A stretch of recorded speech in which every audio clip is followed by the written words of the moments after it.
اعوذ باللہ من الشیطان الرجیم بسم اللہ الرحمن الرحیم۔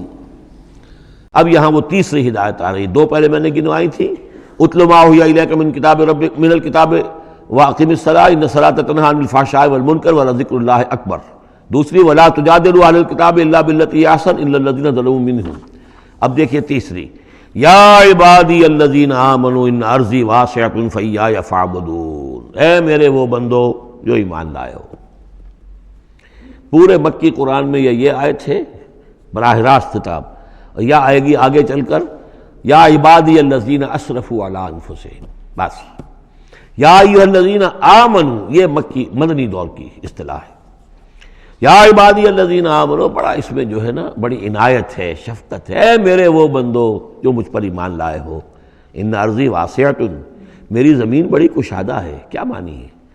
اگر مکے میں تم پر تمہارا قافیہ تنگ کر دیا گیا ہے، اگر مکے میں زندگی تمہارے لیے محال کر دی گئی ہے توحید پر رہتے ہوئے، چھوڑ دو اس مکے کو۔ یہ ہجرت کا اشارہ ہے، در حقیقت ہجرت حبشہ جو ہے یہ اس کی طرف رہنمائی ہے اس آیت کے اندر، کہ چلے جاؤ، اگر یہاں برداشت سے باہر ہو رہا ہے، تمہارے لیے ناقابل برداشت اگر ہو رہا ہے یہاں کا معاملہ، اور نہیں مزید تو ہندر پاتے، تو اس ملک کو چھوڑ، اس جگہ کو چھوڑ دو۔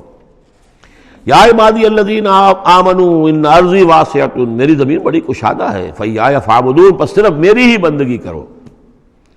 چوتھی ہدایت، کل نفس ذائقۃ الموت، دیکھو موت تو آنی ہی آنی ہے، آج آ جائے کل آ جائے، آج نہ آئے کل آ جائے گی۔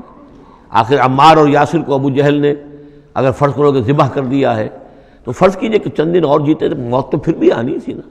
تو کل نفس ذائقۃ الموت، اگر یہ بات ذہن میں رہے کہ موت تو آنی ہی آنی ہے، آج نہیں تو کل، تو پھر بھی انسان جو ہے اس کے اندر ہمت بنی رہے گی کہ میں خامخواہ اپنی زندگی بچانے کے لیے حق کو چھوڑوں اور باطل سے ساز باز کروں، اس سے مصالحت کروں۔ ثم الینا ترجعون، اور پھر تم ہماری طرف لوٹا دیے جاؤ گے۔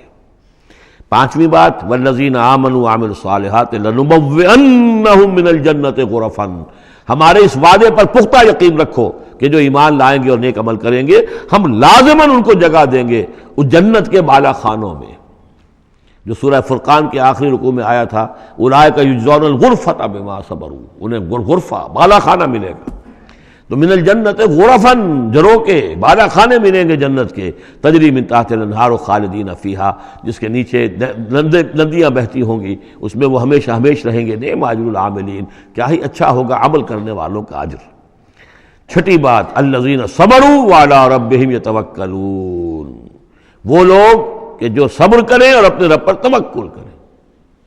صبر کرو اور توکل کرو، دو ہی چیزیں ہیں، جو آئے جھیلو، صبر کرو، برداشت کرو، اور جو کچھ کرنا ہے اس میں توکل اللہ پر ہو، اپنی ذات پر نہیں، اپنی طاقت پر نہیں، اپنی صلاحیت پر نہیں، اپنی ذہانت پر نہیں، اپنی فطانت پر نہیں، اپنی لیاقت پر نہیں، سارا توکل اللہ پر، نہ مادی اسباب و وسائل پر۔ اگلی ہدایت اور آ رہی ہے، وَكَأَيٍّ مِّن دَابَّةٍ لَا تَحْمِلُ رِزْقَهَا، یہ بھی نہ سمجھو کہ تمہارا رزق جو ہے کسی کے قبضے میں ہے وہ روک دے گا، اور تمہیں کیا کھاؤ گے کیا پیو گے۔ وَكَأَيٍّ مِّن دَابَّةٍ، تم دیکھتے نہیں کتنے حیوانات ہیں زمین میں، لا تحمل رزقها، کیا وہ اپنا رزق اٹھائے پھرتے ہیں؟ بڑا پیارے الفاظ ہیں انجیل میں، متی کی انجیل میں حضرت مسیح علیہ السلام کا جو پہاڑی کا وعظ ہے، اس میں انہوں نے اپنے شاگردوں سے خطاب کر کے کہا، کیوں فکر کرتے ہو کہ کیا کھاؤ گے کیا پیو گے؟ جنگل کی چڑیوں کو نہیں دیکھتے؟ نہ وہ کاشت کرتی ہیں، نہ ہل چلاتی ہیں، نہ بیج بوتی ہیں، نہ فصل کاٹ کر کہیں رکھتی ہیں، نہ کھتے بھرتی ہیں، پھر بھی میں تم سے کہتا ہوں کہ وہ خالی پیٹ صبح گھر سے نکلتی ہیں، شام کو آسودہ ہو کر آ جاتی ہیں۔ تو جو رب تمہارا جو رب ان کو چڑیوں کو کھلا رہا ہے وہ تمہیں نہیں کھلائے گا؟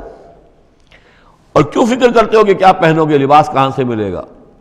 جنگل کی سوسن کو نہیں دیکھتے کہ جتنا خوبصورت لباس اس کو اللہ نے دیکھ رکھا ہے، یہ جو بھی پودے ہیں اور جو پھول ہیں ان کے، تو سلیمان بھی اپنی ساری شان و شوکت کے باوجود ویسا ملبس نہ تھا، ویسا خوبصورت لباس تو سلیمان کو بھی میسر نہیں تھا جو اللہ نے ان پھولوں کو دے رکھا ہے۔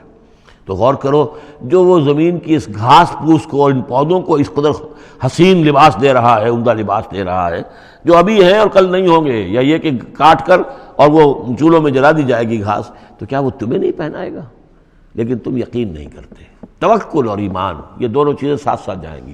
جتنا اللہ پر ایمان ہے اتنا ہی توکل ہوگا، جتنا ایمان کمزور ہے توکل بھی نہیں ہو سکے گا۔ والذین صبروا علی ربہم یتوکلون وکأی من دابۃ لا تحمل رزقها، یہ سارے جو ہیں چوپائے اپنا رزق لیے نہیں پھرتے، اللہ یرزقها وإیاکم، اللہ انہیں بھی رزق دیتا ہے تمہیں بھی دے گا، وہو السمیع العلیم، اور یقیناً وہ سب کچھ سننے والا جاننے والا ہے۔ ایسا نہیں کہ اسے معلوم نہ ہو کہ میرا بندہ بھوکا ہے، میرا وفادار، میرا سپاہی، میرے دین کے لیے کام کرنے والا، اسے یہ معلوم نہ ہو کہ اس کو احتیاج ہے، اس کی کوئی ضرورت ہے۔ وہ نہ معلوم کس کے دل میں ڈالے گا کہ جو اس کے لیے ذریعہ بنا دے گا اس کو، اور اس کی ضرورت پوری ہو جائے گی۔ صدق اللہ العظیم۔